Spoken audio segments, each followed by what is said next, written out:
नमस्कार। हमारी खेतीबाड़ी आज भी मॉनसून पर निर्भर है और हमारी खेतीबाड़ी एक बहुत बड़ा योगदान देती है हमारी अर्थव्यवस्था में भी। इस वक्त जगह जगह किसानों की हड़ताल चल रही है।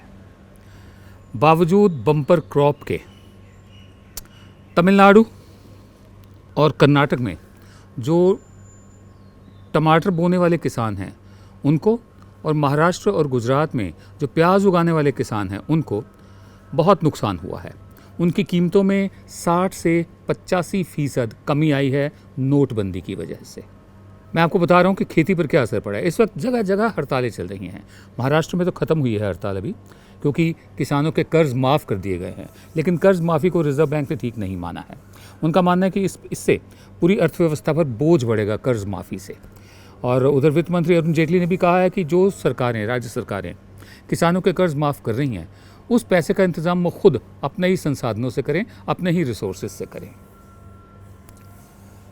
मध्य प्रदेश में किसानों की हड़ताल चल रही है, तमिलनाडु में चल रही है, गुजरात में शुरू हो गया है, राजस्थान में चल रही है, पंजाब से भी खबरें आ रही हैं। क्या संभल नहीं रहा देश, या बिना सोचे समझे नोटबंदी का फैसला लिया था, उसके जो परिणाम अब सामने आ रहे हैं, ना तो मानने को तैयार हैं और ना ही झेलने की काबिलियत रखते हैं। इस वक्त हमारी हालत ये है।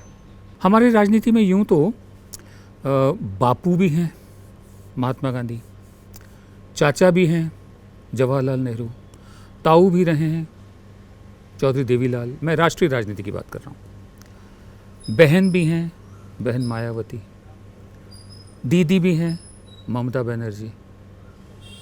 मामा की कमी है, मामा और बुआ ये दो नहीं हैं। मामा एक हैं लेकिन वो मध्य प्रदेश में हैं। शिवराज सिंह चौहान मुख्यमंत्री, उनको मामा कहा जाता है। या राष्ट्रीय स्तर पर कोई मामा इसलिए नहीं उभरा क्योंकि कोई भी शकुनी अपने आप को सरेआम मामा नहीं कहलवाना चाहेगा। बहरहाल शिवराज सिंह चौहान का मैं जिक्र इसलिए कर रहा हूँ कि वो अनशन पर बैठे थे, उपवास पर बैठे थे, आमरण अनशन पर बैठे थे किसानों की हड़ताल को लेकर, कि जब तक उनके प्रदेश में शांति नहीं लौटती वो हड़ताल पर बैठे रहेंगे। इंदौर में किसानों और पुलिस के बीच झड़प हुई, मंदसौर में 5 किसान पुलिस की गोली से मारे गए, तो वो शांति दूत बनकर उपवास पर बैठ गए। और आमरण अनशन था, तो ये तो मेरे ख्याल दुनिया का सबसे बेहतरीन रिकॉर्ड होगा कि 2 दिन के भीतर भीतर ख़त्म भी कर दिया उन्होंने, और कोई अनाउंसमेंट नहीं हुआ, कोई ऐलान नहीं हुआ किसानों के लिए। मैं ये इसलिए कह रहा हूँ कि मामला हाथ से निकलता जा रहा है और सिर्फ कर्ज माफ़ करने से काम नहीं चलेगा। जब तक आप कृषि को, खेती को गंभीरता से नहीं देखेंगे और सिर्फ कॉर्पोरेट सेक्टर के चुनिंदा लोगों को ही देखते रहेंगे, तब तक ये देश उस खुशहाली की तरफ नहीं बढ़ सकता जिसका जिक्र शास्त्री जी ने किया था, जय जवान जय किसान कहकर। सन 1998 में जब भारतीय जनता पार्टी की दूसरी सरकार बनी थी, पहली 96 में बनी थी जो 13 दिन चली थी, 98 में दूसरी बनी जो 13 महीने चली थी। तो जब दूसरी सरकार बनी तो गृह मंत्री थे LK एडवाणी। TCS को, टाटा कंसल्टेंसी सर्विसेज को एक काम दिया गया था ये पता करने के लिए कि सर्वे कीजिए आप कि एक, जैसे अमेरिका में है यूनिक आइडेंटिटी सिस्टम, मतलब एक इस तरह का कार्ड अगर हर नागरिक के लिए ज़रूरी बना दिया जाए तो लोगों का रिएक्शन क्या होगा। उस सर्वे में मुझे भी चुना गया था कि आप अपने विचार दीजिए। मुझे याद है तब TCS का ऑफिस, टाटा कंसल्टेंसी सर्विसेज का ऑफिस दिल्ली में मंडी हाउस के इलाके में श्रीराम सेंटर है, उसके टॉप फ्लोर पर हुआ करता था। मैं वहाँ पर गया था और मैंने स्पष्ट उनको कहा था कि मैं इसके खिलाफ हूँ। सरकार के पास वैसे भी हमारी बहुत सारी जानकारी अलग अलग रास्तों से होती है, चाहे वो राशन कार्ड हो, ड्राइविंग लाइसेंस हो, पासपोर्ट हो, और पैन कार्ड हो, तो अब एक और कार्ड क्यों? सरकार अपना काम खुद ही कर ले। जो जानकारियाँ सब चारों कार्डों में हैं उनको मिला के अपना डेटा बैंक बना ले। तब से लेकर अब तक आधार कार्ड को लेकर हमेशा कुछ ना कुछ संशय बना रहा है। शक की निगाह से देखा गया आधार कार्ड को। मौजूदा जो सरकार है, इसके प्रधान सेवक तो आधार कार्ड के विरुद्ध भी बोल चुके हैं, खिलाफ भी बोल चुके हैं कि कैसे आधार कार्ड लोगों के काम नहीं आएगा और कैसे ये अच्छी बात नहीं है। देश की जनता को जवाब दो, आपकी इस आधार कार्ड की योजना देश के लाखों करोड़ों रुपए डूब गए। आपने ऐसा क्या पाप किया, सुप्रीम कोर्ट को डंडा चलाना पड़ा? जवाब दो।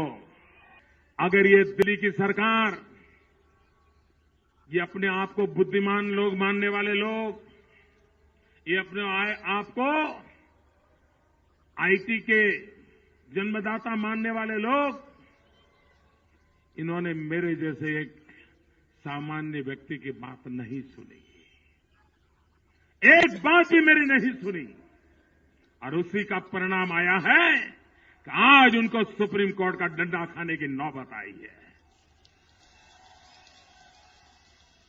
क्या देश की तिजोरी को ऐसे लूटते रहोगे? जनता की आंख में ऐसे धूल झोंकते रहोगे?